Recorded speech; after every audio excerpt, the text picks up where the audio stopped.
بسم اللہ الرحمن الرحیم۔ دولت کمانا اور اس کا صحیح استعمال کرنا۔ جس دولت کو ہمارے پیارے نبی محمد مصطفیٰ صلی اللہ علیہ وسلم نے فتنہ کہا ہے، آج ہم دن رات اسی دولت کے پیچھے بھاگ رہے ہیں اور اس قدر دولت کی ہوس کو اپنے اوپر حاوی کر دیا ہے، ہمیں اس کے علاوہ اور کچھ دکھائی نہیں دیتا۔ اسی دولت سے بڑے بڑے گھر بنائے، بینک بیلنس بنایا، گاڑیاں بنائیں، بڑی بڑی انڈسٹریز ایریا بنائے، بڑی بڑی عمارتیں بنائی، لیکن ان سب کے پیچھے لگ کر خود کو انسان نہ بنا سکے۔ اپنی ضروریات پوری کرنے کے لیے دولت کمانا، بیوی بچوں کا پیٹ پالنا، سر چھپانے کے لیے گھر خریدنا، یہ سب کچھ اچھی بات ہے، لیکن اس دولت کو کمانے کے چکر میں اتنا آگے نکل جانا کہ آپ انسان کو انسان ہی نہ سمجھیں، یہ غلط ہے۔ ایک انسان بہت دولت والا ہے، اس کے لیے دنیا میں اپنی پسند کی ہر چیز خرید لی تھی، اور جو چیز اس کے پاس نہیں ہوتی تھی وہ اسے بھی بہت آسانی سے خرید لیا کرتا تھا۔ گھر میں ہر کام کے لیے نوکر تھے، کھانا بنانے والا، کپڑے دھونے والا، استری کرنے والا، گھر کی صفائی کرنے والا، بچوں کو سنبھالنے والا، گھر کی رکھوالی کے لیے چوکیدار، گاڑیوں کے لیے ڈرائیور، گارڈن کے لیے مالی وغیرہ کہے تھے۔ زندگی گزارنے کے لیے انہیں پسند کی ہر چیز اس کے پاس موجود تھی۔ ایک دن گھر کا چوکیدار اس کے پاس آیا اور کہنے لگا، سر مجھے 25,000 روپے کی بہت ضرورت ہے، مجھے کسی کا قرض چکانا ہے کہ مجھے کافی سمے سے پریشان کر رہا ہے۔ یہ سن کر اس کا مالک بولا، میں کہاں سے لاؤں، خود پریشان ہوں خرچ کی وجہ سے، جاؤ اب میرے پاس ہوں گے تو دے دوں گا۔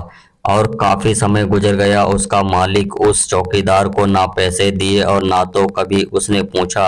ایک دن اس کے گھر میں کام کرنے والی بوڑھی عورت اس کے پاس آئی اور بولی، صاحب جی میری بیٹی کی شادی ہے، مجھے کچھ پیسے ادھار دے دو، میں دھیرے دھیرے اپنی تنخواہ میں کٹواتی رہوں گی۔ صاحب جی نے پوچھا، اچھا کتنے پیسے چاہیے؟ اس عورت نے جواب دیا، 1,00,000 روپے چاہیے، کچھ زیور بنوا لوں گی اور کچھ بیٹی کے دہیج کا انتظام کر لوں گی۔ صاحب نے غصے میں کہا، سے دوں پیسے، جاؤ اپنا کام کرو، اور میں دیکھ کر آج کل تمہارا کام میں بالکل دھیان نہیں لگ رہا ہے۔ یہ سن کر بوڑھی عورت آنکھوں میں آنسو لیے وہاں سے چل پڑی۔ ایک مالیدار شخص کا پڑوسی اپنے مالی حالات کی وجہ سے بہت پریشان رہتا تھا، نوکری سے ہاتھ دھو بیٹھا، فیس نہ دینے کی وجہ سے بچوں کو اسکول سے نکال دیا گیا، ماں باپ بوڑھے اور بیمار تھے، اس کی دوائیاں لانا بھی اس شخص کے لیے مشکل ہو گئی تھی۔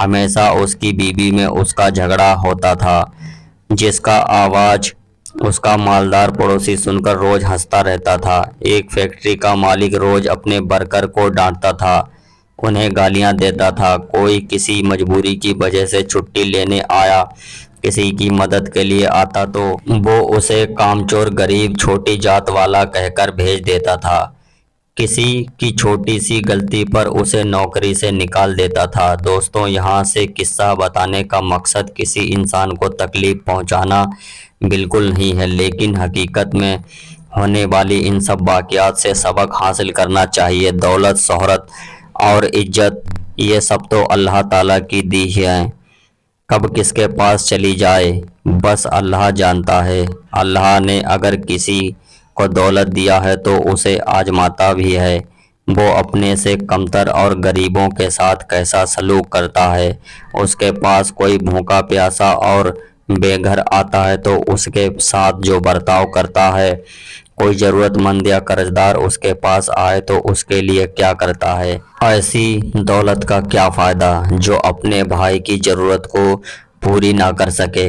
ایسی دولت کا کیا فائدہ جس کے آپ کا پڑوسی بھوکا پیاسا سو جائے، جس سے کسی کی ضرورت پوری نہ ہو سکے؟ ایسی دولت کا کیا فائدہ جس سے آپ کو اپنے آپ سے دور ہو جائیں؟ ایسی دولت کس کام کی؟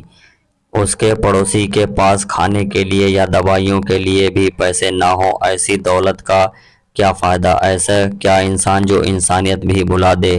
دولت کے نشے میں اتنے اندھے مت بنو کہ قیامت کے دن یہی دولت تمہارے لیے پریشانی بن جائے۔ افسوس اور ڈر کے ساتھ کہنا پڑتا ہے کہ لوگوں نے پیسے کو اپنا ایمان بنا لیا ہے، ہر وقت پیسہ پیسہ ہے، پیسے کا روب جھاڑتے رہتے ہیں، پیسے کی وجہ سے یہ گھمنڈ کرتے ہیں اور